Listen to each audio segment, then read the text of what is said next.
I got your attention here. I'm Paul Adams. I'm Dean of College of Education and part of the related to Science Math Education Institute. Thank you for those who have been here many times. This is our 139th Science Cafe. So that means be here tonight, academic side, be here for you, and just keep going. But we're glad to see that you're here. And again, this is free and open to the public. And I do want to introduce tonight the National Weather Service. Who are they? And that's actually the title here. And our topic tonight is Learn the Basics of National Weather Service and how to protect yourself and others when severe weather strikes. Seems like as we get to the beginning of March, or February, the beginning of March, good time to hear about that. And after surviving a few cold snaps, maybe it's time to hear about that. So Mark Russell is a meteorologist, National Weather Service, based out of Dodge City. So if you've driven there and gone past the airport, I think it's about where you guys are located at. Yep. So let's please welcome Mark to Hayes. Thanks, Paul. Thanks, Paul. Okay, yeah, my name is Mark, and I've lived in Dodge City for 15 years now. Before that, I worked in Iowa. So I've worked with the Weather Service for 25 years. My first job was in Williston, North Dakota. So, it got cold last week. That was really, really cold, but I was kind of used to that, so it didn't bug me too much. But the nice thing around here is it doesn't last long.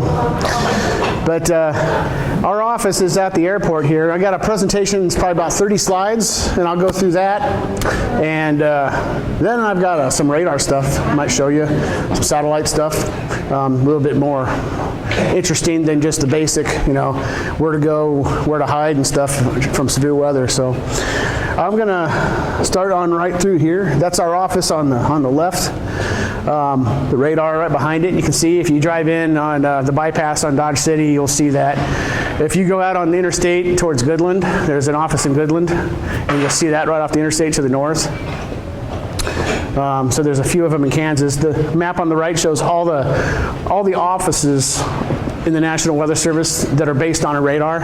So every one of these sites is kind of geographically drawn out, politically on political lines, so where there's a radar that can service that area.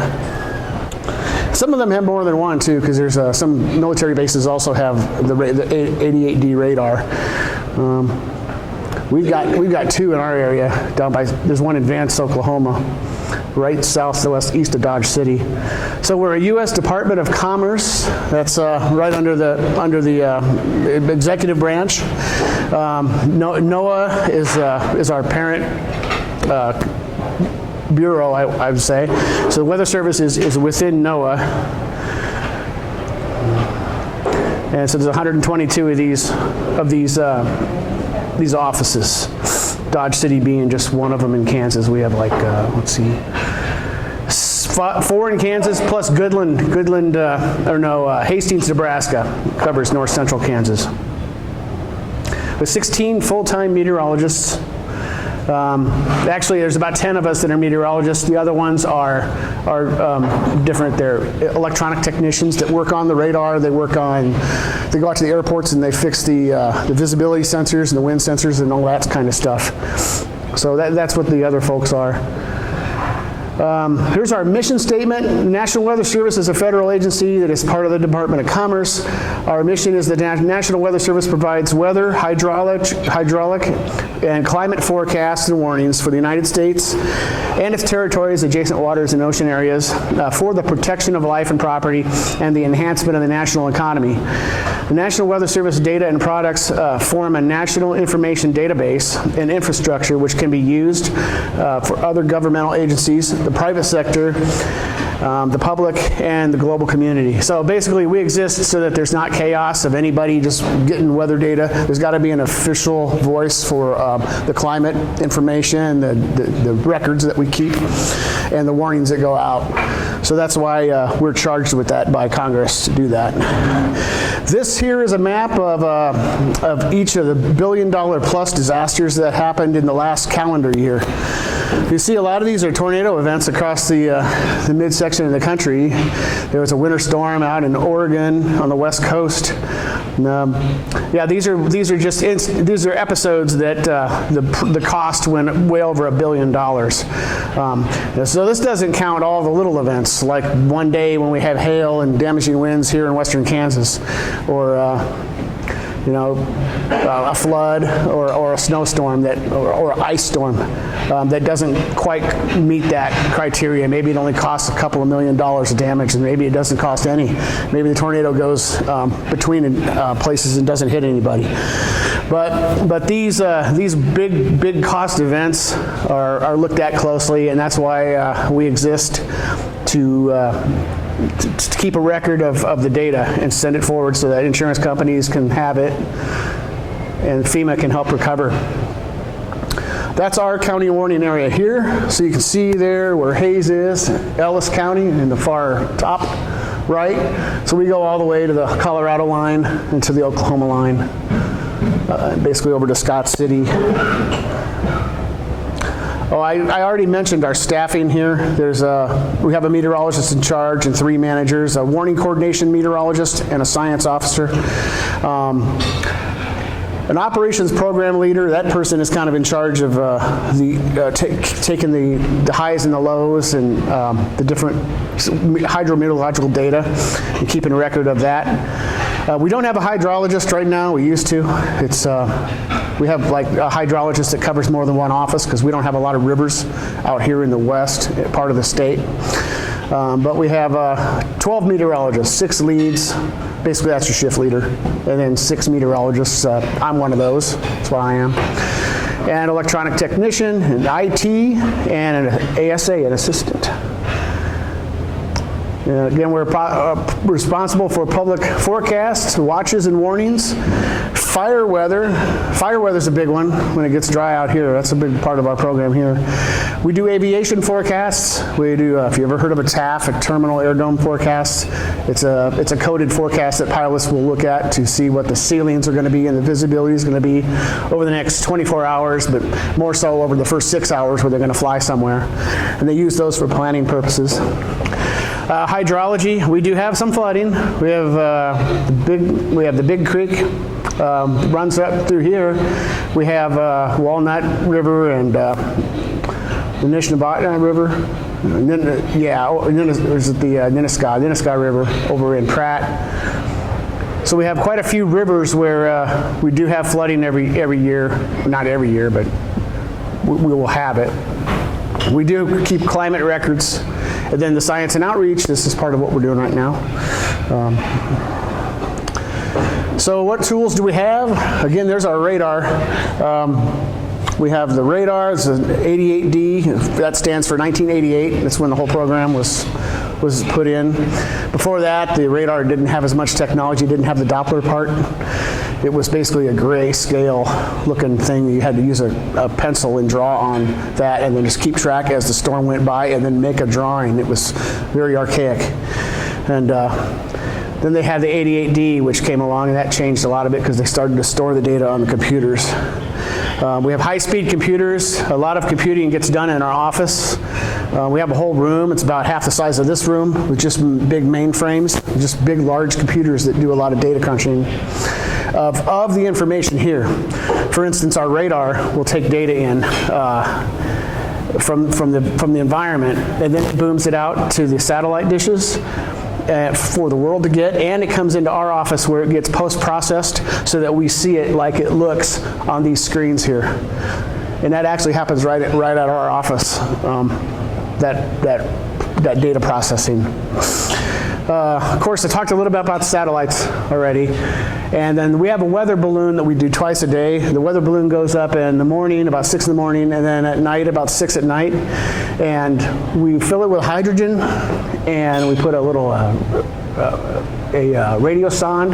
You see this guy's got this little white box in his hand. And there's a parachute on it about halfway up the train, and we let it go, and it floats up for about an hour and a half, and then it pops and it falls back down. And it'll take the temperature, pressure, and humidity data along the entire profile all the way up until where it bursts and falls down. And then that's one more input. Today we have a lot of more input today. 40 years ago we didn't have all these satellites. So that information also goes into the models. The satellites, the radar data, that all goes into these models now because they're so fast. But there was a day when very little went into the models, and it was these balloons. So the balloons are kind of, one day we won't be doing these balloons anymore. That's what I think. And most people think that. Right now we're still doing them because they're still valuable. Especially if we get a severe weather day, the Storm Prediction Center will call us and say, hey Dodge City, will you send up a special balloon at a special time, like at noon or 3 o'clock, so we can get the latest information on the environment, because we think storms are going to go, at 5 o'clock, and we want the closest, best information. So we do these special observations sometimes for the Storm Prediction Center. A little bit about the computer models here. Okay, like I said, the weather balloons do provide that data input. The atmosphere, of course, is broken down into mathematical equations, physics and mathematics. The computers solve these basic equations at a future point in time. The output comes in the form of maps, tables, and gridded data. So for instance, these are just maps over here on the left-hand side. Those are computer model maps. And then this one on the right-hand side is actually the interface that we use at the office to mouse click on all of these grids on the left and then change the data for what we want to forecast. So if I want to change the forecast and change it up 5 degrees across the whole area, I could click on one of those and I could just run a smart tool in there and just raise that up, save it, and publish it. So that's actually what our public forecast thing looks like. It's really cool. It used to be really hard and clunky because we had to use all these, you'd have to mess with every grid out to 100 hours, 175 hours out. And you'd have to talk to your neighbors in the different offices because you want Western Kansas to look the same or close to Oklahoma. You don't want to have discrepancies. There was a lot of stress in doing that, but because of AI, AI's coming along, it's kind of changing that to where a lot of this stuff is getting a little bit more automated, and now it's almost hands-off. We just pick the model, plug, and go. So that's how things have changed. That's inside the office. That's the AWIPS. That's the AWIPS system that I was talking about. That everything gets done on that. All the forecast, public forecasting, the TAFs, if we do the aviation forecasts, and most importantly, all of our warnings, like tornado warnings, we have a software, it's called WarnGen. There's a little yellow button on the top of the middle of one of those. And we just click on that and it opens up a GUI, and it's all GIS. It's got a box. And we just start clicking on what we need to click on and get it over the storm of interest, get a track on it, a speed. And I mean, within 20 seconds, if you know what you're doing, you can have a tornado warning issued with whatever instances you want, like, based on radar only or spotter observed, or all of those things. So outside the office, of course, we have impact-based decision support, and that's where we basically get face-to-face with the emergency managers who make decisions for the different counties and their different areas of concern, and we give them direct, every 5 minutes or whatever they depend on, updated information. And we can go to a site where there's been a disaster and have a station there with our computer here. Because with this thing I can get into the office and see some of that. Also, like on the partner relationships and coordination on the right here, that would be, making towns and cities and even like universities and stuff storm ready. That would be also one thing we do. And then education and public outreach, which is kind of like what I'm doing now. That'll be another thing that we do outside the office. 3 biggies. So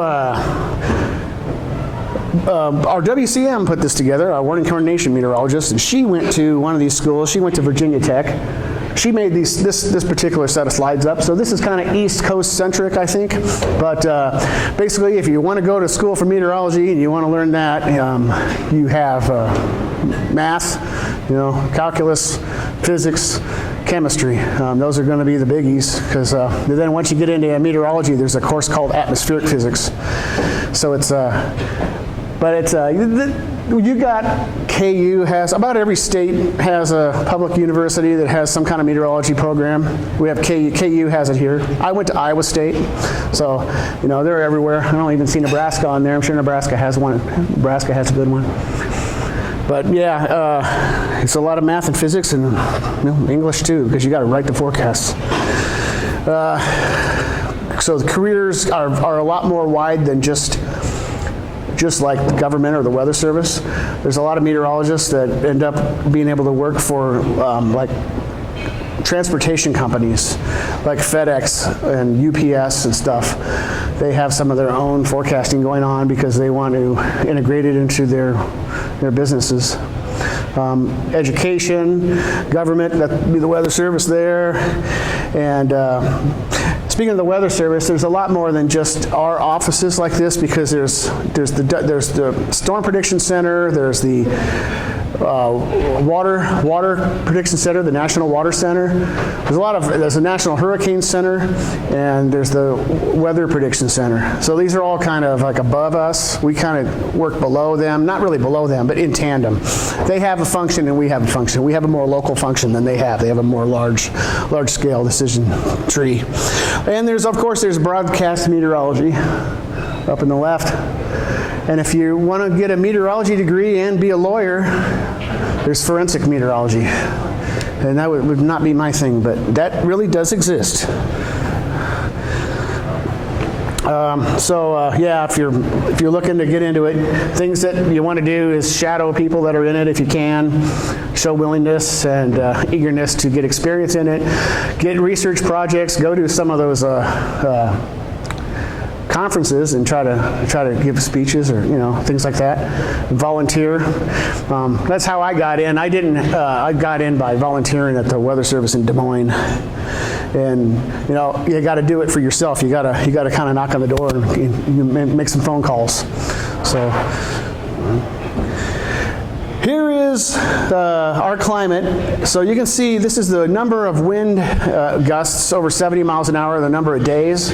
So you can see how this maximum is right in Kansas. And it really is. I mean, I've worked enough years in Dodge City sitting out there, it's hot, it's 100 degrees, and it's 5 o'clock in the afternoon. We'll just wait till 11 o'clock tonight because there'll be a squall line blowing in from Colorado that blows in across the whole, western half of the state, and we will get somewhere 60, 70, 80 mile an hour winds.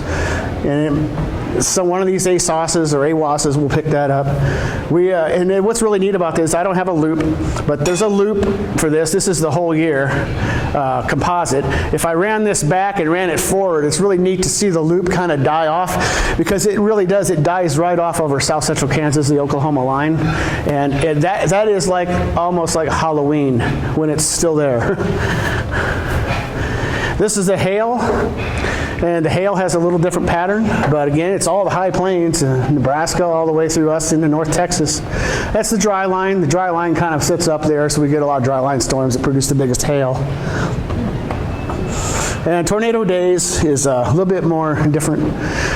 I see, the maximum is like up in northeast Colorado. That's pretty cool. But they get a lot of landspouts up there.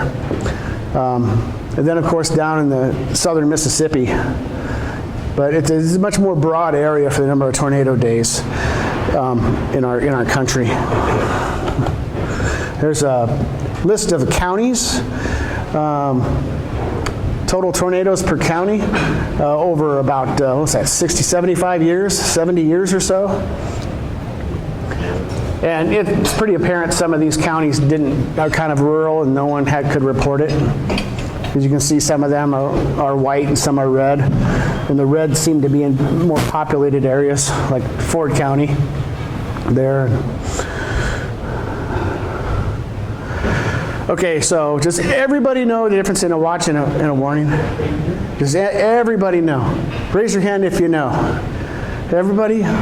Sometimes people don't know, so we do spotter training. Spotter training is not this right now. We're not doing spotter training here, although we'll touch on it. But we do a spotter training that's much more about, so we have to go through these very, very meticulously. A watch is when you have the ingredients. You have the moisture, you have the wind shear, you have the heat, you have the front, that you could get storms. The warning is when the storm is coming. We've issued the warning, and you got to take shelter, you got to take action there. So that's the idea behind that. And with warnings, you want to have multiple ways of getting warnings. You want to, of course, everybody knows about television for the most part. Most folks know about the internet. Outdoor sirens are for outdoor. That's why they're called outdoor sirens. They're not meant for you to hear when you're in your basement and you're about a half a mile away from where the siren is. So you got to keep that in mind if you're inside or if you're in a mobile home and you're a long way from where there is a outdoor siren. You want to have one of these other ways of getting the data or getting the warnings. Of course, now we have the wireless emergency alerts. You know, most people have that on their cell phones, and NOAA weather radio is still a valid thing, especially if you're going to be camping. I really recommend that because you can get a NOAA weather radio pickup if you're at a state park or someplace where you don't get good cell phone, you don't get any TV, you know, and you might not want to listen to the radio 24/7. The weather radio can go off and tell you that a bad storm's coming, especially a tornado going through a campground, because that's not going to be a winner for the campers. And then family and friends and coworkers. So we also have a Twitter page. You know, those warnings all go on the Twitter.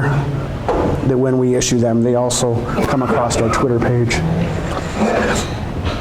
So the saying is for lightning is that when thunder roars, go indoors. So when we do one of these for the kids at the grade school, I always try to get them to repeat that so they remember and tell them to tell their friends. But inside is going to be the safest place away from lightning for the obvious reasons, because the lightning rods are going to take the charge to the ground, and that's the same way as if you're in a vehicle. The reason it's a Faraday cage, I guess the metal on the car becomes a Faraday cage, and if you're sitting inside of it, the charge stays on the outside. Some people think it's because of the tires or the rubber wheels. Those don't have anything to do with it. It's the fact that the charge stays on the outside and dissipates, and you're on the inside insulated from it. So just don't keep the windows up, don't be hanging out of it or anything, and you should be okay. Flood safety. Flood is the top killer in the United States because water is so extremely powerful and many people do not respect it. 1 foot of water at 6 miles an hour flowing, just flowing, will displace 1,500 pounds. I mean, you put that in perspective, just if you ever walked into a river with a current, any kind of current, you know, you're going to get pushed. And that's the same thing with water running over roads, especially if it comes out of the banks. Turn around, don't drown. Like we said, when thunder roars, goes indoors. We also tell the kids, turn around, don't drown. Because the reason is if you see a lot of water and you're trying to drive across it, and especially if it's coming from a creek or something, it could wash the road out. The road may not be there. You don't know what you're driving through, and you don't know how your vehicle is going to react to it. So this is a video that sort of describes this problem.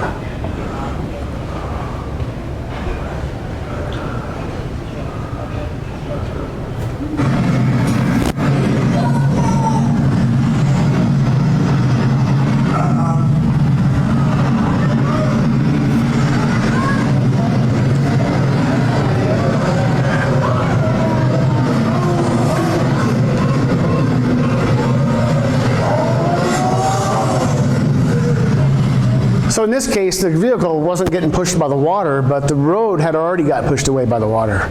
So that's one serious thing that really does happen, and that's why there's a lot of deaths due to this kind of this flooding. Here's another example. Whoops, goofed that up. Yeah, there's the water over the road, and then you see this a lot, especially in the rural areas. And then they have to come in. Yeah. Here's more examples. Concrete gone. Cars end up in there, and people are lucky to get rescued. So hail can be very deadly if you get caught in it. Luckily, most of the time people don't get caught in hail. They hear the storm coming, they go inside. But nevertheless, hail can be very, very serious, and it costs a lot of money and damages. It's big enough it can punch a hole through a roof and through the ceiling. And I don't know if this is a video or not. Let me see. It is.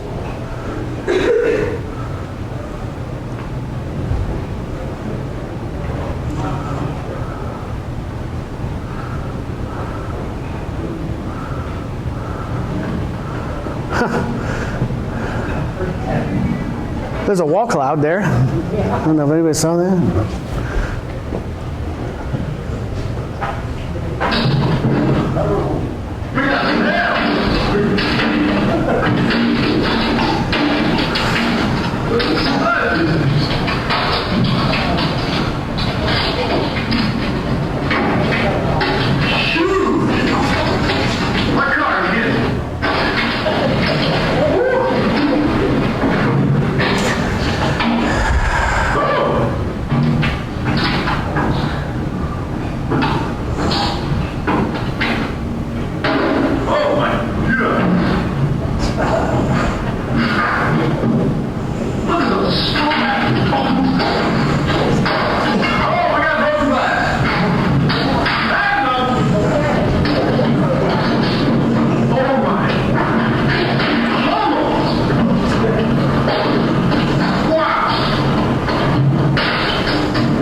That's a lot of hail. I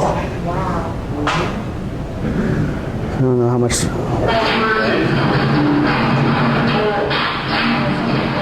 my God.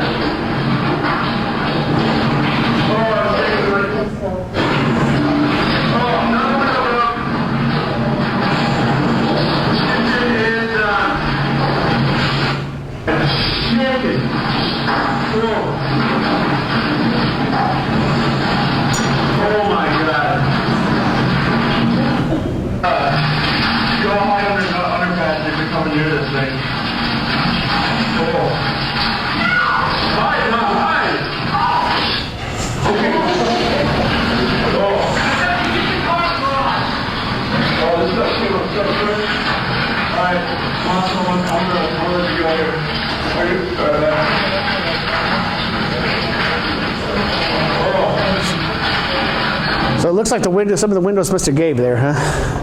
Okay. So high wind also. High wind can knock down, whoa, not that one. High wind can knock over mobile homes and big trees, and then whatever is in the way is going to be at risk. So stay inside doors, just as if it's a tornado, I suppose. Stay indoors and avoid the large objects. Abandoned mobile homes and campers, that's for sure, and vehicles too, because a vehicle can get tossed by 100-mile-an-hour or plus winds. It's better to not be in one if you don't have to be. That's actually a picture Mike Umscheid took of a tornado down in Campo, down by Campo, and this one here is the Andover tornado, taken by Reed Timmer, and I think this is some drone footage. We show the power. It shows the power of the wind at the surface as these destructive winds impinge on these buildings, start ripping the roofs off. This is a quite cool video. It's 9 minutes long. We won't watch the whole thing because that is a long time, but there's several different angles of this drone that catches this thing from. But that's all sheetrock and shingles and nails and, you know, pieces of the inside of the homes. We lived in Victoria then, and we had envelopes and papers in our yard. I've heard of that. Yeah, I've heard of that being like many, many counties away sometimes.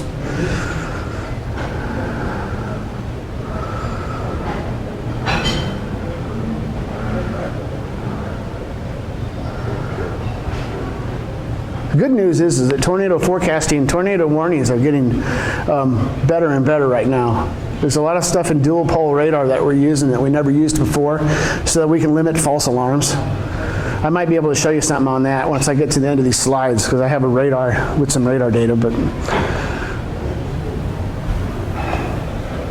so go back to here. Where was I? Right here.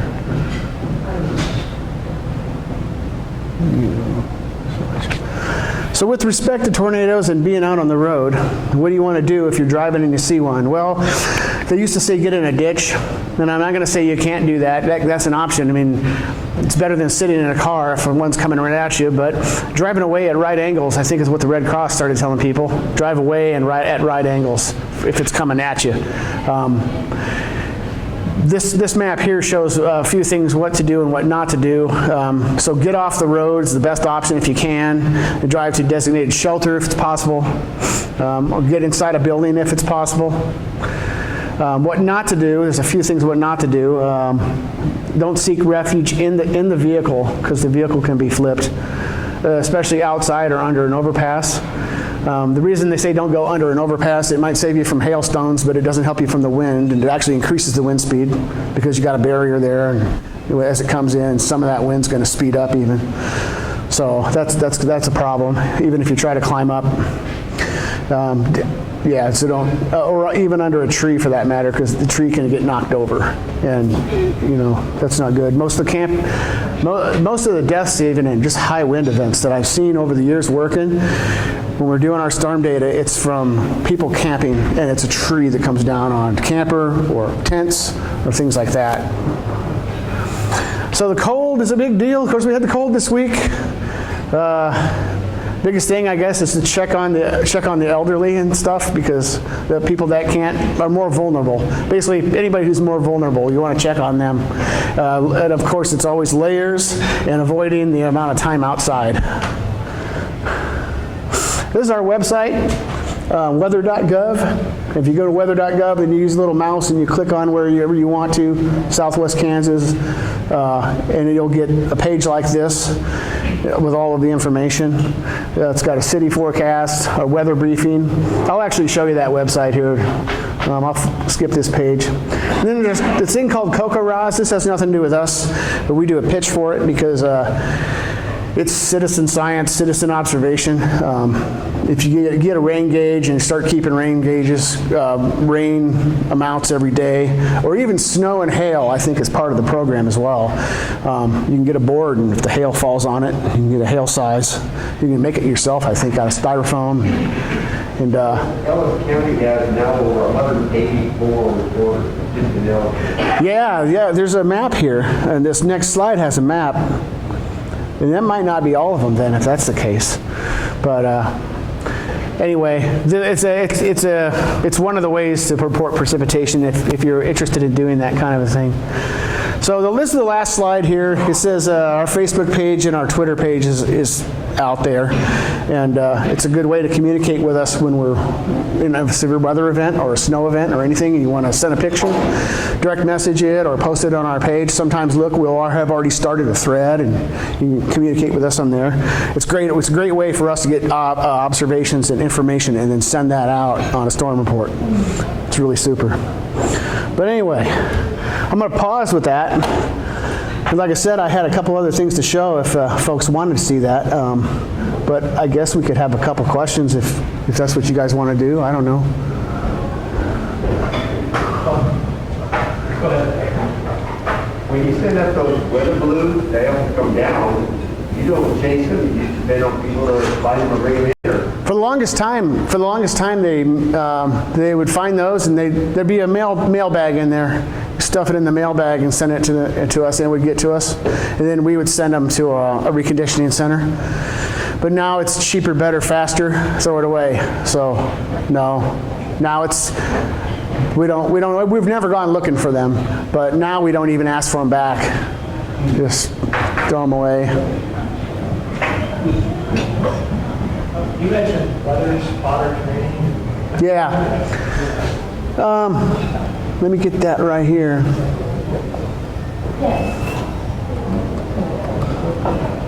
Okay, so I mentioned our weather.gov page, right? If you just go to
So,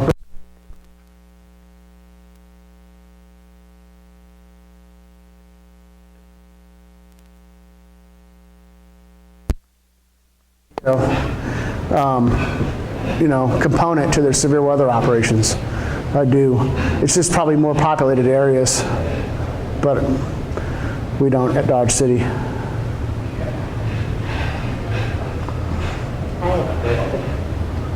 You discussed or talked about, and they're not very often, the microbursts. Well, microbursts would be talked about in the storm spotter classes. Yeah. For us, I mean, I've been in a couple of them, and it's like it happens in a small area, but you don't even know it's going to happen. Yeah. Yeah, you don't, because a microburst is basically a really, really high cloud base, and then there's a convective element there that causes a downdraft, and then it's partly the momentum of that coming down, but then the temperature lapse rate between that cloud base and the ground has to be really, really steep, and if it is, it allows the acceleration of that air. When the air comes down, it comes down really, really fast and spreads out really hard. So you get the localized damaging divergent wind flow. They call it a lot of that. Yeah, they can. Yeah, I'm sure the wind speeds can be like a tornado wind speed over a very small area. What kind of data do you get off the satellites? Is it just imagery, or do you get look at different spectrums, infrared, temperature? Yeah, so the question was,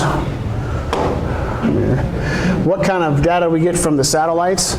So I was anticipating that maybe. This is the GOES image viewer, which is a public web page. And this gives all 16 channels from the satellite spectrum. There's the frequencies that it is able to read, just like there's different frequencies in your visual light or colors.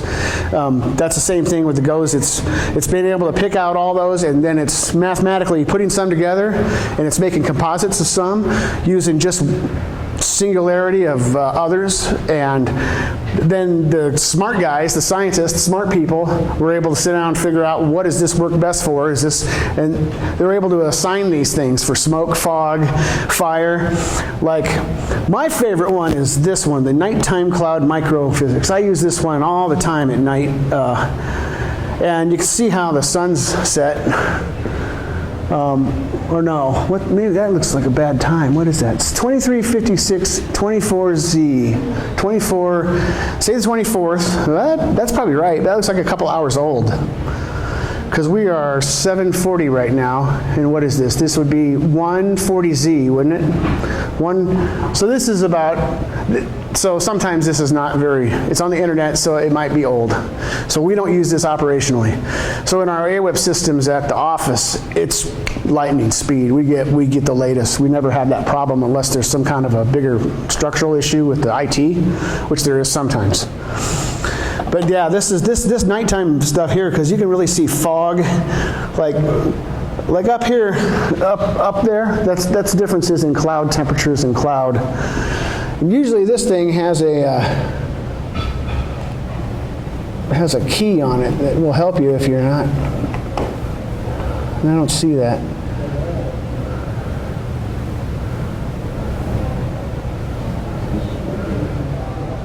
But you can see fog, you can see different layers of the clouds on this nighttime one really well. Another one that we use a lot in the office is the fire temperature. This one. And this is a tough one because right now it's night and you can't see much. If you look over here on the Pacific coast, you can see a little blue hue there. So this thing, what this does, it's this kind of bluish, but then if there's a fire somewhere, you'll see a bright pink pixel pop up because it's reading a really hot temperature. And we can see, I mean, I've been working, like sitting there just staring, and I'll see something, and I call the emergency manager down in like by Liberal and say, there's a fire down there, and he'll go out there looking, and he'll be like, wow, I can't believe you guys saw that. Because it was just a ditch fire. you know. There was another time when we had a truck coming up out of Oklahoma, and we kind of started seeing these hot spots, these little bright pixels up along highway, whatever that is, south of Meade, if you know where Meade is, coming into Kansas. And it kept going. I'm like, somebody's setting fires. You know, I'm like, wow. So we called them down there. It turned out it was a truck that was shooting sparks. It had a bad exhaust, and it was shooting sparks, you know. The relative humidity was like 10% that day, and it was, you know, really, really hot and not real windy, but just all the fuels would just burn. The grasses would just burn when it's that dry and that hot. Yeah, and this truck was just shooting sparks out the exhaust for like miles and miles and miles, setting fires.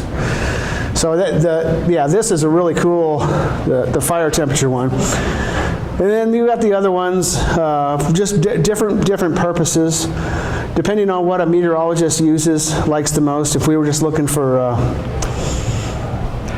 like moisture, you can like look at low-level moisture with these bands.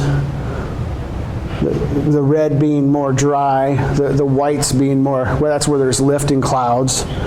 And it'll separate out the low levels from the mid levels. And also, if you look real close on here, there's a setting, I think, somewhere where you can get mesoscale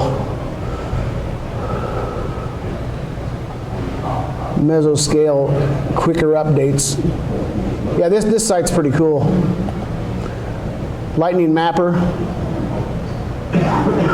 That looks like it's current data there. So that's the geostationary lightning mapper. And it'll give, you can see over Iowa. See that green stuff that percolating across northern Iowa? There was some thunderstorms in southwest Missouri when we all got in here, or southwest Minnesota. So that area up there had some storms. So, yeah, we use a lot of satellite data. Talk about the models that you guys use to forecast. How often are those updated?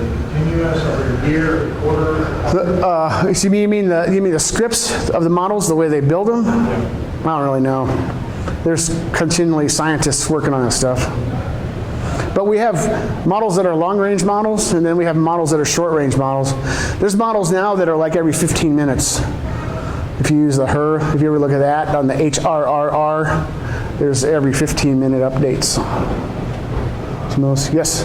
So for TV forecasting, do they just use your model? Do they build their own? Or?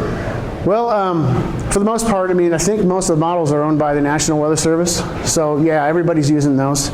There's a model made by the Europeans. It's called the ECMWF. It's a model that's been around for a long, long, long time. It has a really good track record, especially with winter storms and things.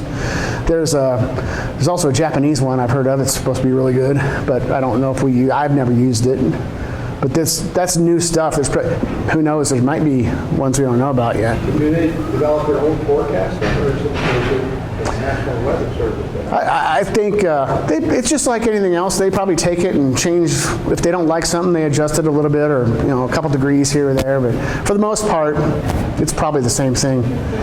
So when you have these different models, like especially when they're forecasting a hurricane, let's say the European model has this much credibility. The different models just have different inputs, different variables. So, okay, that's a really great question, because what we've gotten into more and more lately is we're getting away from deterministic modeling for the forecast and getting more into explaining probabilistic outcomes. So that's part of the IDSS, going back to this idea of us meeting with the emergency people and telling them the range of outcomes of what might happen. So, you ever heard of spaghetti plots? Yeah, okay. So it's kind of like that. Or plumes, where you got, it all starts out and then they diverge and you have 15 different they're called, not elements, but members. 15 different members or 20 members. Yeah. And then you can look and see some of those, are those crunched together? Which ones of those are crunched together more? So you kind of look at it in a perspective of that too. Someone else had their hand up, I thought. I must have missed them. Another question, please. Thank you. Okay, cool.